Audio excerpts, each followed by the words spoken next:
Legend of Heroes, Japanese role-playing franchise, is a long-running series that has more recently reached a significant niche following in the West as the translation-heavy games passed to the localizing specialist company called XSEED. In Japan, the series was released in the Trails in the Sky trilogy, 2 games following Adventures in the City-State of Crossbell, and the most recent adventures in Trails of Cold Steel.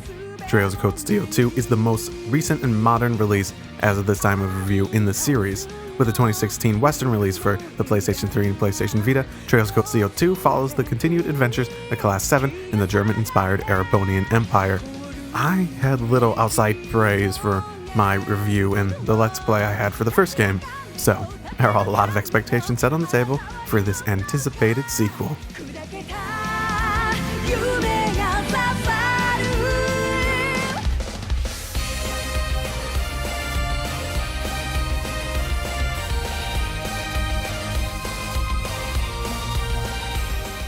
Trails of Cold Steel 2, as well as its predecessor, would be defined as a position and turn-based JRPG with life simulation elements.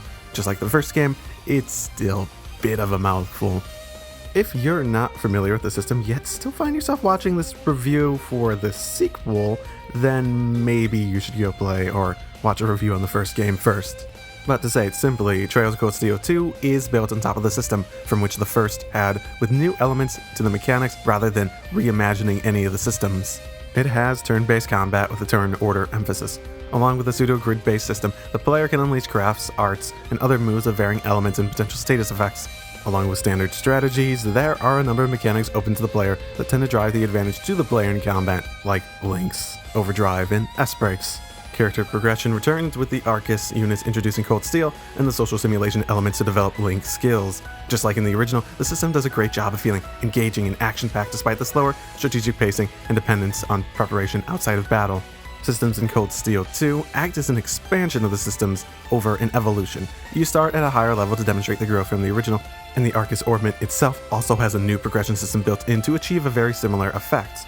In the typical battle system, the most significant additions, I would say, are probably Overdrive and Lost Arts. Overdrive allows occasional bursts of turns for a set of Link's partners with considerably strong buffs along with it.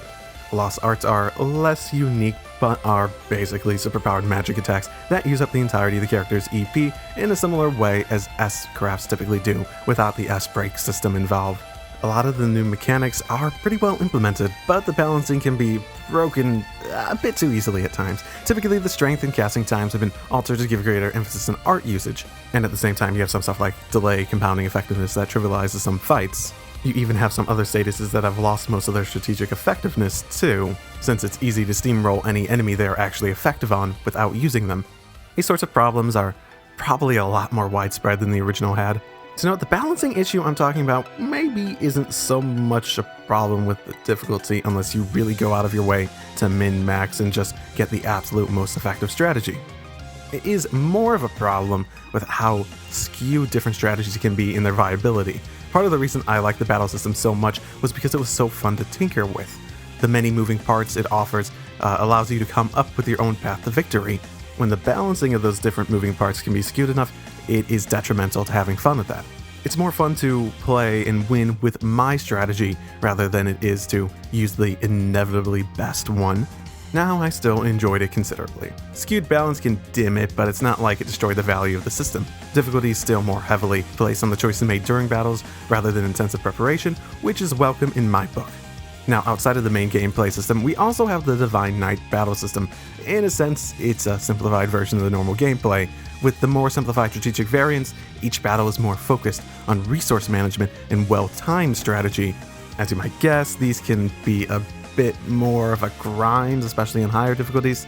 It's a nice change up to the gameplay, and luckily doesn't come close to overstaying its welcome when it does show up. I should also mention the minigames.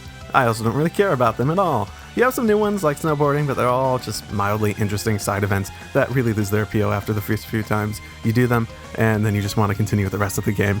Overall, the game does a pretty good job of expanding on the mechanics to make it feel like the next step for the systems that the first game established. There are certainly some execution problems, more so than the first, but nothing that comes even close to ruining the experience.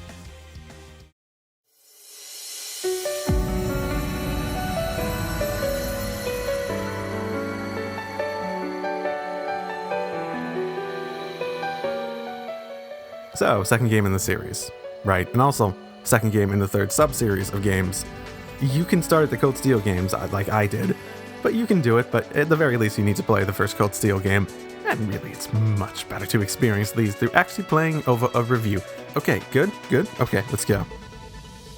Trails of Cold Steel 2 starts off several months after the ending of the first game with the whole, if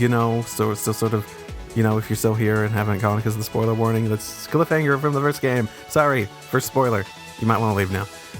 Green wakes up in the mountains to find that the Erebonian Empire has been thrown into a civil war between the Reformists and the noble factions. With his Class 7 spread out across the country, Green must adapt to this new role as a Divine Knight pilot, bring back Class 7 together, and find a way to end the war on Class 7's terms. It really is a war story. With the detailed world building that the series offers, the potential of a great war story is just palpable. It's actually quite contrasting to the school life story that was the foreground for the first game. If there's any problem with this premise, it's more that the side content feels much less contextualized than the first game was capable of. Instead of being a natural progression of the story in the same way the first game was able to, it feels more like side content. To add to this, it actually seems like the war story itself doesn't really seem to fulfill its potential. Many of the details are left in the background, let alone elaborated on, period, and the story feels like it was fleshed out for the sake of the length. It's like the writers knew what story they wanted to tell, but weren't really sure what to do when they realized it wasn't long enough to live up to series standards. There's a lot of exciting plot points and twists throughout, but the pacing of them leaves much to be desired. One of the biggest benefits that the first game had was that every part of the story felt like a natural progression that flowed from one thing to the next. It was what elevated the story from being good to great. This outing has tendencies for events to just sort of happen with time in between, and it can feel much more disconnected than the original. Now, before I note how I still liked it quite a bit despite all this, I also need to note that the character development has a tendency to be more stunted. Outside of a few exceptions, the focus on Class 7 itself contrasts sort of weirdly to many of them actually having a very brief or simplistic development in their characters. The game seems much more interested in treating the entire class like it's one big character, and much of the game trends towards everyone feeling like an extension of Reen over their own independent force. There are moments that characters stand out, but typically they're much more in the background and part of Reen's story.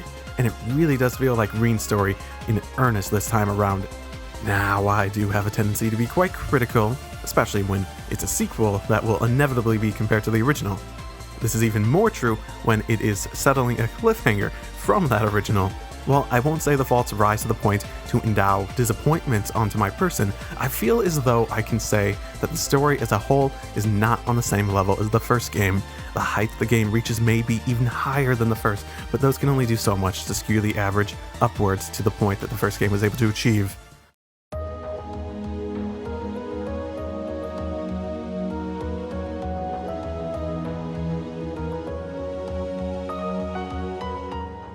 Want to know how the presentation handles this time?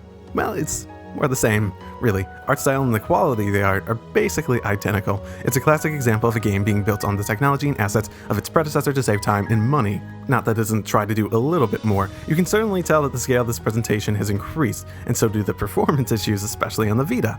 On the Vita in particular, the original certainly had a few areas where it hurt the frame rate noticeably, and there were some long load times.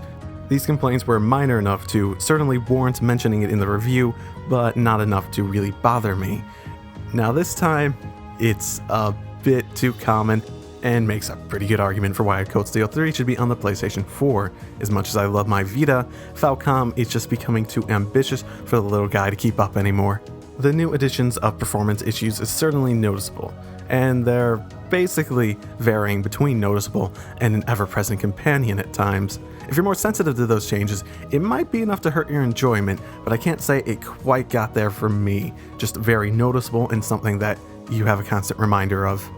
From a sound perspective, the music is also more the same. Some tracks are reused, but the soundtrack stands tall in its quality and experience-driven design with the new tracks as well. Basically, like the first game, and I stand by my statements for the first game for the new soundtrack as well.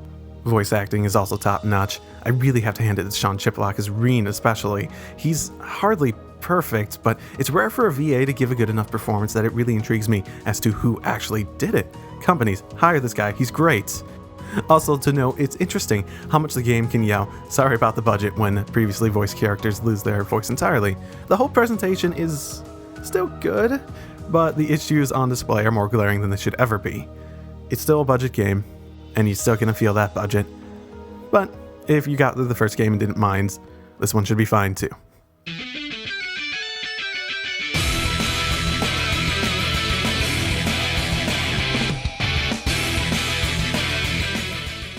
Trails of Cold Steel 2 really feels like a follow-up to the first game.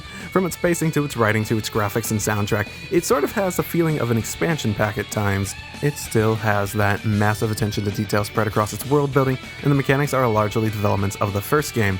Not that that's a problem, the first game did a lot of stuff right. And not that the sequel is exactly the same either.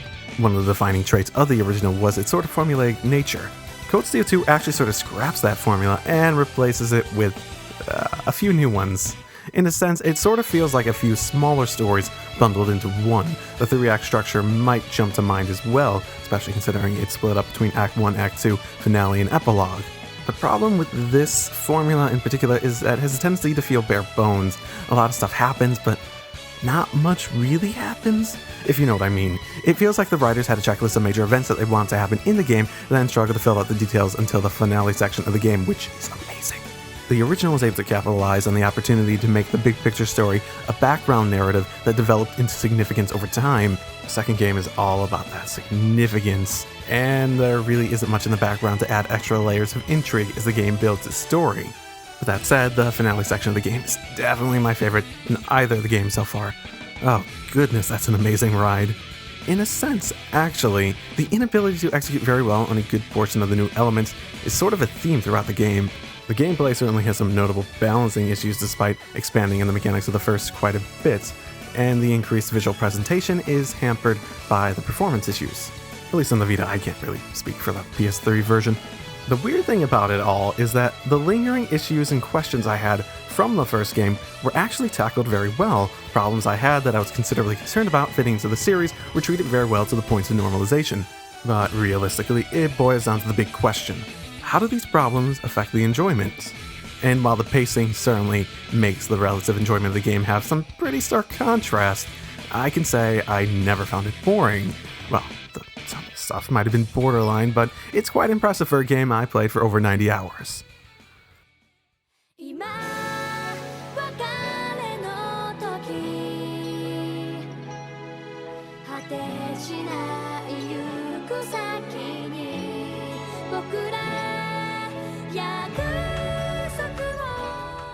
Trails of Cold Steel 2 is certainly a worthy follow-up to the original game that I was very fond of. It holds on to many of the strengths of the first, while expanding on the story, the gameplay, and the scope of everything in logical and interesting ways. The world building is still superbly built to the point it still feels alive, and the plot holds some strong twists while also pushing the relatively isolated plot of the first game onto the international stage with the rest of the Trails sub-series. Primarily, the problems tend to lie in uneven execution quality of some of the better ideas they try to implement. The gameplay seems to be a bit more easily broken than it really should be, and the plot itself can feel a bit too thin at many times. Despite also keeping some of the problems that plagued the first game, Trails of Cold Steel 2 is still a top-of-the-genre game for me. It works to try to be more than its predecessor while falling flat in some major areas while trying to do so. However, where the problems with the game can sometimes be too obvious for its own good, it's still working with the same framework that made it so good in the first place. Recommendation. Still gotta throw out the Persona series.